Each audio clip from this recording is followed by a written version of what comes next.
Welcome to the Black Male Impact. And today we have with us as guest, Dr. Moses McKenzie. Dr. McKenzie, welcome to the Black Male Impact. Well, thank you so much. Truly appreciate it. It's so good to be here. Man, it's a pleasure. But before we get into the conversation, I just want to let the listeners know that the Black Male Impact is a platform that is committed to inspire positive change, where we have Black males who are making an impact in our communities to share their insights and perspective on how we as a collective can make a difference in our communities and in the world at large. Dr. McKenzie, welcome to the Black Male Impact again. And before we get into the conversation, I would love for you to share with the audience, the people listening, a little about yourself before we start the conversation. All right. Well, thank you so much. My name is Dr. Moses McKenzieJr., born and raised in the beautiful city, Paterson, New Jersey. I am the oldest of three children. I am the son of a pastor and a preacher. My mom was the first preacher in the family. I am also a brother and a member of the Omega Psi Phi Fraternity Incorporated. I'm also a mentor. And most important, I'm a father. I'm a father to a beautiful 22-year-old named Malaya. And I am an educator. I am a change agent. I am someone that is very visible in my community. I believe in mentoring our young men and our young girls. I'm a former physical education teacher and former trainer. And so I believe in taking care of the mind, body, and soul, all levels of health. And this is who I am. I am a servant leader first, and able to serve when I'm needed, able to adapt, able to lend a hand to those who are in need. But the most important thing is I am a man of faith, and I believe in doing what's right. Yes, sir. Yes, sir. Yes, sir. And that's what it's about. As one of my mentors told me once, the service we provide is the rent we pay for our time on earth. So we should be of service, being that we have life and we are here on earth. We should be of service. So, and I appreciate you sharing your background, what you have done and what you're currently doing. But I want to ask you, although this is not part of my question, that I have on my list. But how many years have you been in education? I've been in education, I believe this is year 23. I started out in 1999, shooting for the 25 and over. Once I hit 25, I believe that's a milestone, but I've been at it. Started out as a phys ed teacher for 7 years. And so I've been in the classroom for 7 years. And then I got my big break in 2000, I believe 7, when I became an administrator in Irvington High School. So I've been at it 23 years. 23 plus. Man, that's awesome. That's shows dedication, and with the drive to get more Black men in the educational space, that in itself is an accomplishment, to be there in that space to motivate, inspire, and educate the young minds of 23 years. Man, that's awesome. Man, so I'm not going to take too long, so I'm just going to go straight into the questions that I have here to ask you.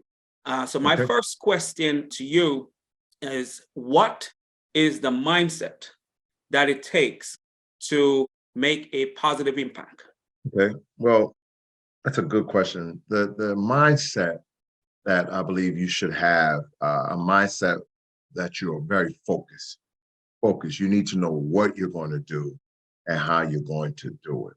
And so you can't have blinders, but you want to be able to see all around you. You say you have tunnel vision, but you need to be focused. You need to be open to everything that comes your way in order to be an impact and be able to adapt.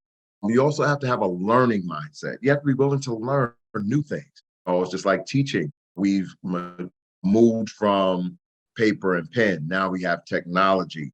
And so in order to have that successful mindset and that positive impact on today's society, even in the field of education and educating our children and transforming schools, you have to make sure that you are willing to learn new concepts in order to be a positive impact.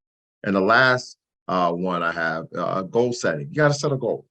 I have this saying, plan to execute the plan. If you don't have a plan, you will fail. Like the saying says, write the vision and make it plain.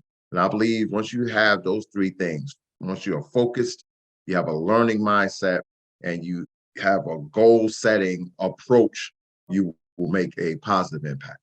And I do agree with you, because it does take having a focus. But the important thing that you said, I'm going to just go in on that a little bit, is the learning mindset. We have to approach life, even if we know something. Sometimes we have to even act as if we don't know, so we can learn, because Right, we may be at a certain level and we right, think because someone is below us, we can't learn from them. So it's to right, go in whatever space we are, and with an open mind, to learn, and not just to learn from others, but just to take on more, to be able to serve better, because there's always room for improvement.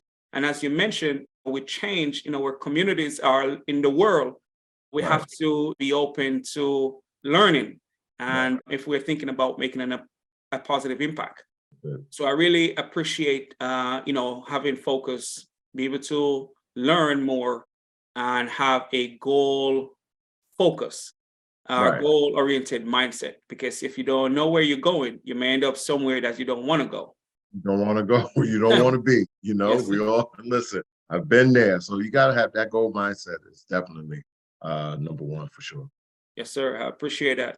Thank So you. we're going to, for the men listening, what advice do you have for the men listening on how they can play a role in creating positive change?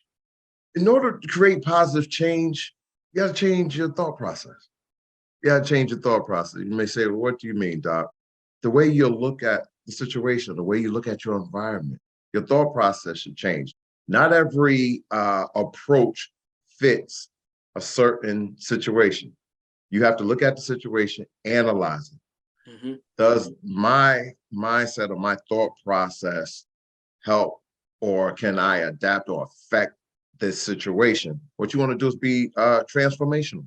You want to transform your mindset and say, listen, this is what I need to do in order to correct. It's like, taking care of a building that considered a failing building.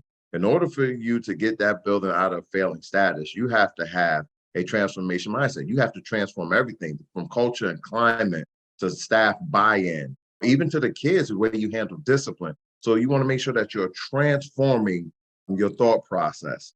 And also you want to you want to be, have great knowledge. You want to have an in-depth knowledge of the situation.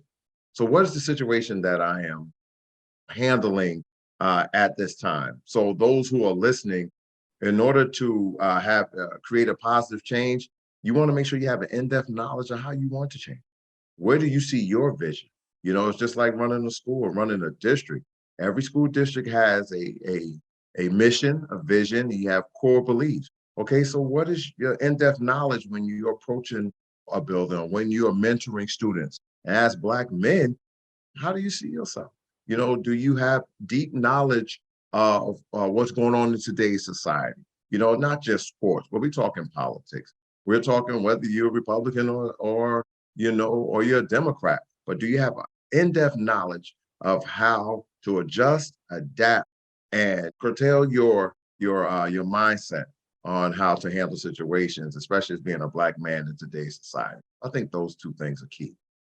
Yes, having the knowledge of what's going on is important, because knowing what you want to change, yes, is important, because as a individual, we may not be able to change everything. Right, And knowing what we want to change, I believe, will give us a foundation or a focus to really give it some time and effort, because you don't want to be over here and over there, especially when you're talking about making change. Having that focus, having the idea of what you want, and having the knowledge of what change you want to make, and even of yourself, as you mentioned, because if we don't know exactly what we want to change, we may be all over the place. And when we're all right, over the place, nothing may happen or happen Right. how we would want it. So it's Right. to find where we can make a difference Mhm. and make a difference in those spaces, and don't worry about what others are doing. That's Because right. Do what you're gonna do. Handle your like the old saying is handle your business. Do what you're going to do. Everybody's different. Everybody's approach is totally different as well. So, yes, and in creating change, we have to, as you mentioned, realize that where you see, and I'm kind of paraphrasing what you said, uh-huh. where you see change, where you Mhm. see an issue, you need to understand that issue. And being that you're given an example, being in the school, understand the culture, understand the climate, and have the buy-in from those people you want to be on board with the change you want to create, can also be an important factor to put in the mix of what you're trying to do. Because if you want people to support you, then you have to sell the vision to them in a way that they will understand where you want to go and the change that you want to make. So I believe Right. that is important, especially where culture, climate, and getting the buy-in from others will be important as we move forward in regards to creating positive change. How can we, as Black men, help to change the narrative today? And the narrative can be from any perspective. It could be in the school, in our Okay. community, and stuff like that. So Okay. So I'll start out with this. How can we change the narrative? You have to understand who you are. Know your why. Everybody, every man, every human is built and created different. And so you have to know your why. And once you understand your why and you know who you are, and especially as a Black man, I have a church background. So I was immersed into servant leadership as a young boy. My dad, being going through the levels of Sunday school superintendent, deacon in the church, assistant pastor, now becoming the pastor, musician in the church. So, or every time my dad did something, I did something. Every time my mom would run the summer Bible school, guess where me and my brother and my sister were? We were in the summer school, Bible school, because we were part of the first family. So understanding your why and know your audience and know how you're going to create the change, especially as Black men. Number two, you want to create the environment you desire to see. You have to create the environment. What is your vision? What do you want to do? As a Black man, how are people going to see you? When you open your mouth, what is going to come out of your mouth? And we always heard the old sayings of sticks and stones. Sticks and stones, yes, break bones, but words never hurt. Words hurt. And what comes out of the mouth, we have to speak positive as Black men to our youth, even to as adults, as we talk to our women, our queens. We have to be aware of how we approach them. We still should be nurturing. And I always tell my daughter, she's engaged and has a fiance, and I tell her, when I sit and I talk to him, I said, she is my flower. And I tell the young boys, I said, boys are rocks and girls are flowers. Rocks can hurt flowers. And I use simple concepts like that because I want them to see that, when Dr. McKenzie talks, he understands what he's talking about and he's nurturing and he cares. But when they look at me, they just don't see the big gentleman in the hallway with the deep voice. They see somebody totally different, someone that they can come up and hug and say, hey, doc, I need help. Can you help me with this? Can you help me with that? And number three, you want to collaborate with the right people. You want to make sure you want to collaborate with like-minded individuals that have the same goals and objectives. I also believe that when you're in the room, you got to know who's in your corner when you're in the room. Know who's going to support you. Not everybody's going to support you, especially as Black men. We have different leaders out there in today's society on various levels. We're talking various levels, all with the politicians, presidency, sitting in the White House. Every level of government has various strong Black leadership, but you want to make sure you're comfortable with who you are because the piece that you're bringing to the table can add to an effective system. So I think as Black men, if you want to help change that narrative, know who you are, create the environment you want to see, and collaborate with like-minded people that have the same goals and objectives. The collaboration is very important, Yes, especially it is. now as we go forward. Since recently, especially after the George Floyd incident. Oh, true. The question that was floating out there, where do we go from here? And as you mentioned, collaboration, and that will be a key factor in breaking some of the barriers, breaking generational strongholds. We have to come together in regards to moving the needle forward, because one thing that it is said out there when it comes to us, we don't work together. We don't support each other. Right. And if we're going to move forward in strength and in power, it's important that we work together. So that collaboration piece, but also a part of what you said with the collaboration, we need to know who is in our corner, because you're right.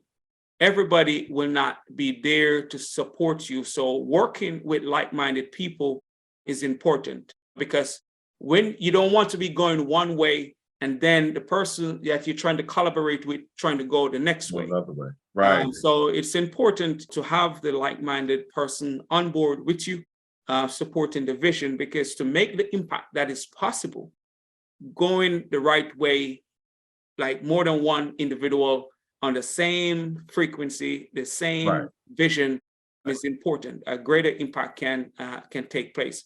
And also you mentioned create your environment. We can't wait for somebody to do for us what we need to do for ourselves. So that I really appreciate that perspective. I know you said you've been in education for 23 years. And I heard your background is in ministry because of your parents. But you took on the challenge to go into education. So my next question is, what or who has influenced or inspired you to pursue the path that you're on? Wow. Well, I'm gonna make a long story short. I was a phys ed teacher around 2005, and I have a friend. Her name is Cynthia Flores, but she's married now. And I always wanted to be a teacher and to stay in sneakers and shorts. I'm a gym teacher. Well, that's what I want to do. I want to coach. I want to be a gym teacher. And she was studying to go for her master's. And one day she looked at me. She's like, "You need to go for your master's." And I was like, "Nah, I'm not. I'm good. I want to be a teacher. I'm gonna stay here for 40, 50 years and just live out, enjoy my pension." And she said, "What?" And she actually, to be honest, she cursed me out. She cursed me out. She said, "You're so much better than this." She's like, "You just want to be lazy." And I took offense to it because I said, "I'm not lazy. I'm a good teacher." She said, "No, but you can do better." And I took the challenge. She challenged me, and I love a challenge. She challenged me, and I went and took the Miller's analogy test, and I failed it. And so I've never failed at anything. And I failed. I said, "I can pass this test." And I took it again and failed it by one. Wow. And I remember going to St. Peter's in Jersey City, and I talked to the department chair, and I said, "Listen, I'm a phys ed teacher from Patterson, and I want to go for my master's." And the gentleman looked at me, he said, "Well, Moses, if you can pass the 2 summer courses with A's, you'll matriculate into the program." And I said, "Okay." And I took the 2 courses and I got in, and the rest is history. So Cynthia Flores, my friend Cynthia, she was a big influence in creating that path and starting that path with me in education. Once I got into it earlier in my career, I had a mother figure. Her name is Dr. Shay Biggs. Dr. Biggs was former superintendent principal. She is still my mentor now. She just looked at me and she said, "You cannot just do discipline, Moses. Stop doing discipline and get your head into academics." And she molded and shaped my mindset into where I was just not only doing all disciplines, suspending kids and talking to parents. I now, as one of the Black men, and as an administrator in the building, I had to know what learning looked like in my classroom. I know what the hallways look like. I know how to handle operations. But she said, "You got to change." She said, "Do you have a schedule?" I didn't have a schedule. I was just flying by the seat of my pants. But that talk, when she looked at me, and she has this look, when she's very serious, she said, "You have to change. If you don't change, you will be stagnant in your career. And you're not going to like your career." And so I started to make that change until today. Dr. Biggs has pushed me into my path, even into getting my doctorate. as well. We still talk and communicate weekly. And then my dad, he is my rock. I am not a preacher like him. He thought I was going to be a preacher, but I always tell him that my ministry comes through education. And he has showed me what hard work was like, cropping tobacco back on the farm back in the day when he was a young man. And he tells me those stories and how his work ethic was developed by his father, my grandfather. And so those are the three people that have really pushed me into the path where I am now, because I got the servant leadership from my dad. I took on the challenge of Cynthia, and then I have that always got that constant mom mentor support from Dr. Biggs. And this is who I am today. And I'm so blessed to have these three individuals in my life. So, And I'm going to go back to what you said when we just started the conversation in making a positive impact. You said you have to be willing to learn. And that goes to what you just said when your friend that was at the I don't remember her name, I think Miss Cynthia. Cynthia, yeah, she was a Spanish teacher. She was teaching Yes. Spanish. So when she challenged you, if you weren't open to learn, you would not take on the challenge, even though at first you're somewhat reluctant because you think or thought then what you're doing, that's what you're going to do all your Right. life. Forever. Oh, I'm good. I'm That's right. good. I can get no. That's There's right. another. And we all need people in our lives. What I find a lot when I talk to other individuals, those individuals who have been directed by others, who have met people on their journey to help see in them, now are the ones who are more likely when they see students, they start to point out what they see, help the students to see what they Right. don't see, because you have experienced it. And so that's what I find with a lot of the people that I've talked to who shared when someone helped them to see their vision, they now in turn help others to see their vision. And that's why it's very important to know that what we learn, we share with others and help others to realize their own greatness because someone helped us to realize ours. And that was a great story in itself, just the Yeah. pathway to where you are right now. Thank you. Yeah. Yeah. My next question is, what is your perspective on the current climate of Black men in society today? No, I would consider this a tough question because I'm so open-minded. I believe the current climate is very positive, but we are always ridiculed. We are always ridiculed. And perfect example, the things that are going, you got to look at our young Black boys, our brown and Black boys today. There's two things. There's two things that they love. Actually, three, but there's two things they actually love: athletes and music.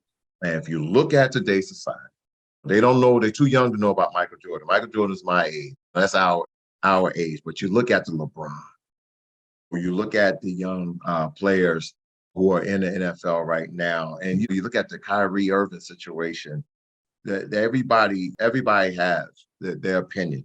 I understand that. Everybody has their opinion.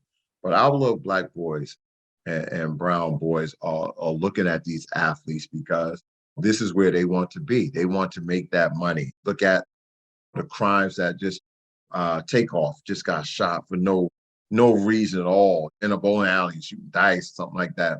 And you look at fashion, our young boys are watching it. And I believe that we have some positive Black men in today's society, very positive. The thing is, it's just like our mentoring program through my fraternity. They see lawyers, doctors, teachers, firemen, detectives, sergeants, educators. This is who they see. And I think that the current climate right now, I think it's twofold. I think we're positive, but people are very aware of what comes out of our mouth and what we're doing, and they are constantly watching. And so I think it's twofold. And I think that the athletes are influencing our young boys and girls, and they are just, everybody's not going to be a LeBron James. Everybody's not going to make money like a LeBron James. Everybody's not going to make money or be a billionaire like Jay-Z. but you can be maybe that one that's the entrepreneur or the one that's in the studio, the engineer. You can be that one that's probably going to create a new app that you'll be able to stream the music. And so when I talk to my young Black boys, my Black and brown boys, I try to tell them, listen, that's fine and dandy. I said, I don't have millions. I'm a thousandaire. I don't have millions like them, but I got good sense. I have an education. I wanted to play pro football. I blew my knee out in Montclair State. I know for sure things happen for a reason, but I got my education to fall on. So I now have a doctorate. I'm at the top of the chain, and I tell our young boys, I said, listen, I believe that all of you can learn, and all of you will learn, and all of you have to learn. It's just a matter of how you're going to receive it once it's delivered to you. And so, the Black man, the Black men, and the Black male perspective in today's society, I believe is very positive. But we have to show them more positivity in the community. Get out in the community. Whether if you don't want to go to church, go to their games. Coaching is very important. I wouldn't be an Omega if all my coaches were Qs. All of my coaches, from baseball to football, even in bowling, all of them were Omega men. All of them were family men, positive men, fathers that had a family, had the wife and the kids at home, went to church. Even with our mothers who are raising our young boys in today's society, when I talk to my parents, I tell them, say, listen, you always have support when it comes to me as the building principal and as a mentor. And so I want to make sure when I open my mouth and I walk into my building, I want to make sure that I represent the Black men of society in a positive manner and be someone that they can look up to. You share a lot right there that I think is really, not think, that I know is really important. And I like how you said there are positive perspectives, are positives of Black men. But young people are directed mostly to be athletes and entertainers. Right. And that's where we come in, where we now become more visible so they can see more of what is possible. As you said, a lot of the young athletes, they're not going to make it. They're not going to become professional athletes. It doesn't matter how good they are. Right. They can be only so many professional athletes. And I've read an article back in maybe around 10 years ago that says, or maybe less than 10 years, but it says it's easier to become a doctor and a lawyer than a professional athlete. But our young men are not taught that narrative. They don't hear that as much as they hear, they can become professional athletes. They can become an entertainer. Yes, your athletic ability can take you to college and get you a free education.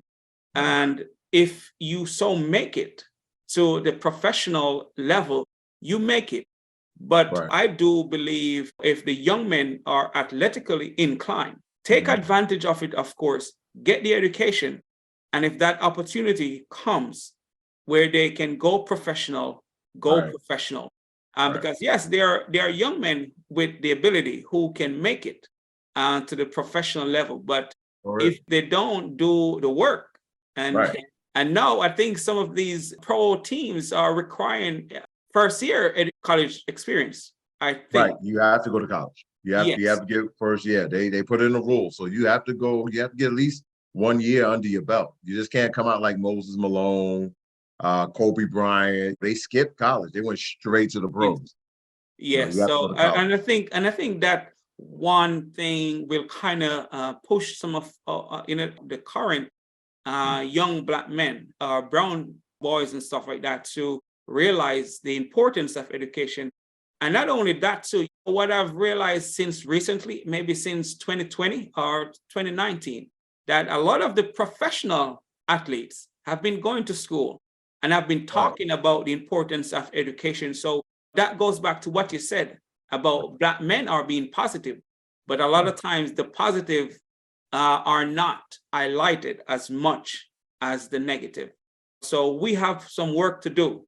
We have to make sure we write the story and that we want the world to see. So I really appreciate you bringing up that point, Thank you. because a lot of times we forget that there are a lot of positive happening when it comes to Black men. So my next question, what change do you want to see in general amongst Black men? I want to see, there are three things I want to see. And there's a shift. I want to see more Black men go back to school, get an education. I want to see more Black men get an education. Look, the GED is fine, but there's another level. And this is what I tell my kids. That's okay. You got your GED, got a high school diploma, you get a college degree, 4-year college, gotta get that master's. Because if you remember a couple of years back, if you had a master's, you were good. Everybody, yeah, I got a master's, I got a master's. Then this thing called a doctorate came, and I waited 10 years to get my doctorate. I waited 10 whole years, and I said, you know what? I'm past 45 going for a doctorate. Wow, am I really gonna do this at this age? And guess what's the best thing that ever happened to me? I didn't do it for the title. I don't need the title. I didn't do it for the title. I did it for my future students who are looking at me every day. I did it for my family. I did it for my daughter who is trying to follow, and she is following my footsteps. You know, every step I take, she's taking. And so I think seeing young Black men go to college. I think something else that's very important too is Black men becoming devoted family men. Yeah. It's time to get back to family. It's time to get back to where we're sitting down at the table together eating dinner. It's time, you know, we understand that, you know, all our students and our children love sports and things of that nature, and you got to run to the games and all of that. But there should be at least one day out of the week, especially maybe on a Sunday, where we all sit down as a family and we sit and we break bread together and we pray together. And I believe that Black men are going to come back and be better fathers, better mentors, men in the household where they're able to bring those broken bonds, they're able to mend those broken bonds. When they lost those years, be able to recover those years and say, what, listen, I'm here now. Listen, I may not have been here in the past, but I'm here now. I need to make sure that I am a part of your future. And so I believe in being devoted men, family men. My last one, I believe, is in general, what I want to see is more Black men become mentors. Yeah. Of course, they're not our children. We understand that, but I was like, I had this old saying with my old history teacher, Mr. Claxton at Eastside High School. He used to always tell me, he said, listen, I may not be your father, but in this classroom, I'm your father. You're going to listen to me. And I believe that, you know, mentoring, that saying and that mentoring from him being that stern, but straightforward, but nurturing and caring at the same time. You know, that tough love still works. Tough love still works. You may not have the PlayStation 5 or the Jordans, but guess what? I'm going to give you what I got. This is all I have at this time. And, you know, when I look at my kids and I'm mentoring and they look at me, you know, because I wear a suit once or twice a week, you know, but I'm pretty much in khakis, a nice shirt. But on Fridays, I dress down, put on my jeans, and I put on my Jordans. And, you know, the students look at me, Mr. McKenzie, you got all these Jordans. Guess what? There was a time I didn't have them. My dad couldn't afford them. I didn't have my first pair of name brand sneakers till I was a senior in high school. Wow. But my dad couldn't afford it. He was buying some McGregor's. We had the Velcro across the top of my shoe. I said, listen, I've come a mighty long way. And I said, you guys, y'all so much spoiled. We're spending thousands of dollars and hundreds of dollars on these kids. But guess what? Are they learning? Do they want to be at the house with you? Do they look at you in a positive role model? And it's all about our approach. It's how we talk to them.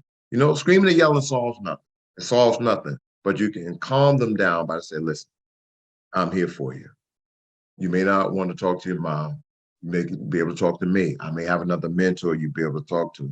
And this is where mentoring comes in, especially in the urban district with our young Black boys and our Black girls. This is where mentoring comes in, where we are able to sit and talk and find out what's really bothering our youth, especially after coming through this pandemic, because they lost at least 2 to 3 years of academic success. And so now we have to capture those 2 or 3 years and get them back on track. And so those are the three things. I believe going back to school, becoming devoted family men, and having more Black men step up and have mentoring programs and spend time with our youth. And again, those 3 points are very well received.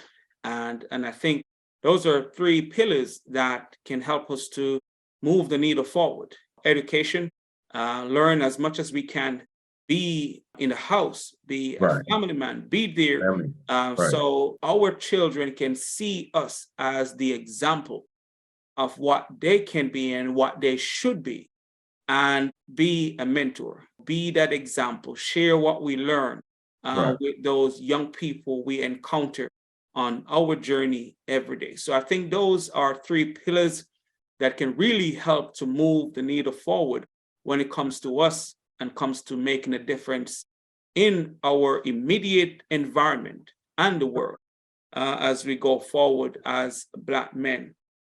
And what I'm going to ask you, you may already shared it, but let's see. But even if you already shared it, we can still Okay. go over it. What Okay. was a pivotal moment in your life? Pivotal moment. This is easy for me. Pivotal moment is having my daughter, being a father. I lost my son. He was born in preemie. I lost my son in '99. His name was Nazimir Unique McKenzie. When I lost my son, it hurt me. It shattered me and the mom. And God blessed us, and we had this baby girl who was still born in preemie. Stayed in the hospital for about 4 to 5 months. Wow. And she grew into this amazing woman today. And it was a pivotal moment in my life because I had to make a decision. I'm a musician. And so I had to make a decision whether I was going to be there to see my daughter born and to be a father, or go on the road to be a drummer. And my dad, he is one of the original members of Doc McKenzie and the Gospel Highlights. He's one of the original members, and they're in the Gospel Hall of Fame. And I know I could only see him, and this is where he talked to me as a father and a mentor. And he said, listen, do you want to travel on the road and then hear about your daughter was born and everything is fine? Or do you want to be in that room to see her born into this? And I left money on the table, and I was going to get paid good money for 6 months. Wow. 6 months to go to Germany, 6 months. And I turned it down. And I said, well, I'm going to be a dad. I don't regret it, but it changed my life, because if my daughter was not here right now, if she was not born, I would be a mess. And I'm being transparent. She is my rock. She is my world. She is why I work. No matter if she's 22 years old today, she is my earth. And I work and I push because I want to make sure I set the right example for her. And so she can set the example for my future grandkids one day. I only have one child. Only have one child out there, but then I have a nephew as well, Maurice. So when he looks at me and his dad, my brother's a former athlete as well. When he look at us, I want them to be happy. But that was the most pivotal point in my life, having my daughter, being a dad. Well, just you sharing it, you can hear, because you share it with passion, I would say, but you can hear the sincerity and even the joy, although you said it's 22 years ago. Yeah. That has been a pivotal moment for a lot of people becoming a parent, and can really change your life, can really change your perspective, and can really change how you show up in the world. So I appreciate you sharing, and Thank you. and that you had left money on the table to Thank go you. on that journey. That in itself, because not a lot of people will walk away from money. That shows how important you see the birth of your child over money. Some people will say, you know what, let me go and get the money and come back, but decide not to, and that is shows strength and also love for your daughter and stuff like that. So my next question is, what life lesson have you learned late in life that you believe is important for this generation to know? Life lesson. So if I could think back to your younger Mo, the young college, high school Mo, oh man. There are 3 things. When I talk, always have points. I've learned that throughout life, but there's 3 points. Create a plan and have a sense of direction. Great. That's number 1. Create a plan. Know what you want to do. Have a sense of direction. How am I going to get there? Just like your mission and your vision. Number two, don't procrastinate. Move with enthusiasm. Don't you want a lot of people make decisions and they say, well, I'm going to do it and I'll get there. No, no, no. If you're going to do it, you got to put 100% in, not 50%, not 99%. You have to put 100%. You have to be enthused at what you're going to do, especially in today's society, because today's society, you're here today, gone tomorrow. That's You got to right. live every day to the fullest. You got to live it to the max with the ups and downs. Come hell or high water, you need to move on it. Don't procrastinate. And the last one is dream bigger than your thoughts. Dream bigger. If you want to be an entrepreneur, okay, entrepreneur what? What's the next level to being a successful entrepreneur? Aspirations of being an educator. Okay, I became an educator. Aspirations of being an administrator. I was an athletic director. Okay, now I'm a principal. Next, I want to be a college professor. After college professor, I want to be a district superintendent. So I'm dreaming bigger than what I used to think. And that's what I think that the life lessons learned is to create your plan, have a sense of direction. Don't procrastinate. It hurts me to see someone with so much talent to be so lazy. So you should be fired up. You should be enthused. It's like I tell my students, if you know the answer to the question, your hand should fly up. You should make a sound. You should say something. I know it. Listen, I know the answer. Listen, I can get the answer. You should be excited about it. That's what I try to implement in my building. You know, even when we come in through the front door, I say good morning to my kids every morning at the front door. Whether I'm sitting down or standing up, they hear my voice first. And it's important because I set the tone. So when they feeling down and bad, good morning, you okay? Good morning. How do we talk? We don't use this. We don't do this. We don't do sign language. We talk, express ourselves. So my students are very enthusiastic, even when it comes to my teachers. They may not want to hear my voice or see me in the hallways the first thing in the morning, but guess what? You're going to hear me. You're That's going to right. see me, you know, and then dream bigger. Listen, we're better than this. And I tell my staff this every day. Where we are right now is where we should be. But I know if we keep pushing harder and coming in and stay steady and raise the bar of instruction to our students, we are going to succeed over what we already planned, and we write it down and we live it each and every day. And so those are the 3 points that are life lessons learned that will benefit this current generation. Those are the 3. Have a sense of direction is really, really important. Right. And for the younger generation, you can have a sense of direction just to make sure you get the most out of where you are right now. Right. Know what you want out of where you are. If you're in high school or so, or college, or middle school, and they're listening, it could be to be successful, but have a sense of purpose, Right. sense of direction. What do you want out of this environment? And as you said, don't procrastinate. Do what you want to do. It's best if you do it and get it wrong, but Right. you will not know because you can do it and get it right. But don't keep putting it off. And if you don't know something, because what I find why we sometimes procrastinate is when we don't Right. know and we refuse to ask for help. Man, I don't Right. do this. But if you want to make sure you get it done, you have to make sure you don't put it off and dream big. That is really important because a lot of times when you grow up in a household or an environment where you see lack and limitations and people not dreaming big or achieving big goals, you tend to want to take on the same perspective for yourself. So that's a really great reminder. Let's not let our environment stop us from dreaming big.